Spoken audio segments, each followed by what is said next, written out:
कैसे हैं आप सब। मैं सुजल आपका बहुत बहुत स्वागत करता हूं हमारे चैनल ट्यूटोरियल अड्डा में। आज हमारी इस वीडियो में हम लोग देखने वाले हैं कि कॉस्ट कैटेगरी और कॉस्ट सेंटर का हम लोग यूज क्यों करते हैं और कैसे करते हैं। तो चलिए देखते हैं। जैसे कि कोई एक्सपेंस हमारे सामने बार बार हमारी अकाउंटिंग की एंट्रीज में आता है, तो उसका हम लोग अलग कैटेगरी बनाने के लिए कॉस्ट कैटेगरी का इस्तेमाल करते हैं। और किसी भी पर्सन्स के लिए हम लोग कॉस्ट सेंटर बना लेते हैं जिस भी पर्सन को वो कैटेगरी या एक्सपेंस पे किया जाता है। तो चलिए देखते हैं कैसे। मैं आपको एक एग्जांपल के थ्रू समझाने की कोशिश करता हूं।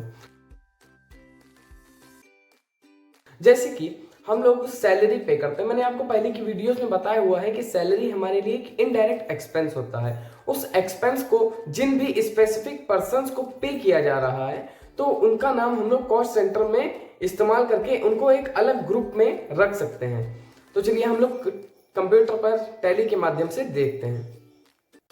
तो दोस्तों, जैसे कि आप लोग देख पा रहे होंगे, मैंने अपनी वही कंपनी ओपन कर ली है अपने सॉफ्टवेयर पर जो मैंने आपको पिछली वीडियो में बना करके दिखाई थी। और अब हम लोग सीखेंगे कि कॉस्ट कैटेगरी और कॉस्ट सेंटर को हम लोग कैसे क्रिएट करते हैं। तो इसके लिए आपको सिंपली F11 को प्रेस करना है।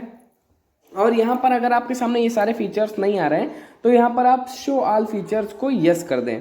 और इसको यस करने के बाद आप देख पा रहे होंगे हमारे सामने एक ऑप्शन आ रहा है इनेबल कॉस्ट सेंटर्स का। हम लोग इसको यस कर देते हैं। यस करने के बाद इसको हम लोग एक्सेप्ट करा देते हैं। और अब आप देख पा रहे होंगे जैसे कि हम लोग क्रिएट पर क्लिक करेंगे तो कुछ ऐसे ऑप्शंस होंगे जो आपके में पहले शो नहीं हो रहे थे। जैसे कि ये देख सकते हैं कॉस्ट सेंटर के नाम से एक ऑप्शन ओपन होकर के आया है। अब हम लोगों को शो मोर पर क्लिक कर देना है और यहाँ पर कॉस्ट कैटेगरी के ऑप्शन पर क्लिक कर देना है। अब ये आपसे परमिशन मांगेगा तो आपको इसको परमिशन दे देनी है। अब यहाँ पर हम लोग, जैसे कि मैंने आपको एग्जांपल में बताया था कि हम लोग सैलरी को कैसे एक कैटेगरी के रूप में बनाते हैं, तो हम लोग देखते हैं सैलरी। और अब आप इसको एक्सेप्ट करा दीजिए। एक्सेप्ट कराने के बाद अब हम लोग कॉस्ट सेंटर, जैसे कॉस्ट सेंटर हम लोग उन लोगों का बनाते हैं जिनको हम लोगों को वो सैलरी देनी है। आपके यहाँ जो भी वर्कर्स हो आप उनके नाम से कॉस्ट सेंटर को क्रिएट कर सकते हैं। कैटेगरी में हम लोगों को सैलरी डाल देना है और अब आपको उनके नेम डाल देने हैं। जो भी आपके यहाँ वर्कर हो आप उनके नाम डाल सकते हैं। जैसे कि हम लोग एग्जाम्पल के लिए मान लेते हैं कोई लड़का हमारे यहाँ श्याम वर्क करता है, तो हम लोगों को उसके नाम से कॉस्ट सेंटर बना लेना है। और कोई लड़की हमारे यहाँ काम करती है, उसका नाम मान लेते हैं हम लोग कि रीता है और नाम से उसकी कैटेगरी बना देनी है। अब आपको सिंपली वाउचर्स में जाना है।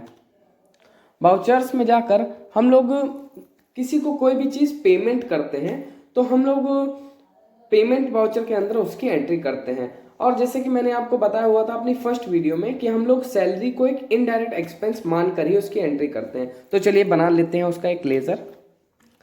सैलरी सैलरी हमारे लिए इनडायरेक्ट एक्सपेंस है, तो इसको हम लोग लिस्ट ऑफ ग्रुप्स में से इनडायरेक्ट एक्सपेंस क्लिक करके इसको डाल देंगे। मान लीजिए हम लोग सैलरी दे रहे हैं 10,000 रुपये दोनों लोगों को,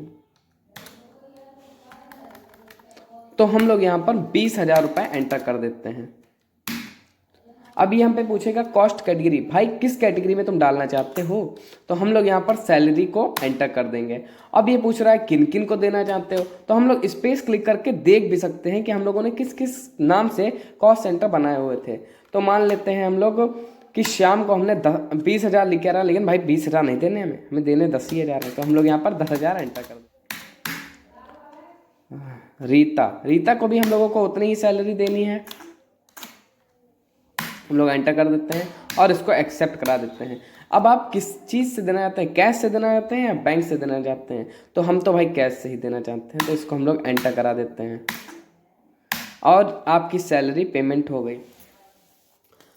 जैसे कि आपने इस वीडियो में सीखा कि हम लोग कॉस्ट कैटेगरी और कॉस्ट सेंटर को कैसे क्रिएट करते हैं, उनके क्या क्या यूजेस होते हैं। इस चैनल पर न्यू हैं वो लोग इस चैनल को सब्सक्राइब कीजिए और हमारी वीडियो को लाइक कीजिए और इस वीडियो को ज़्यादा से ज़्यादा लोगों को शेयर कीजिए, जिससे आपको और आपके जो जानने वाले हैं उनको ज़्यादा से ज़्यादा फायदा मिले।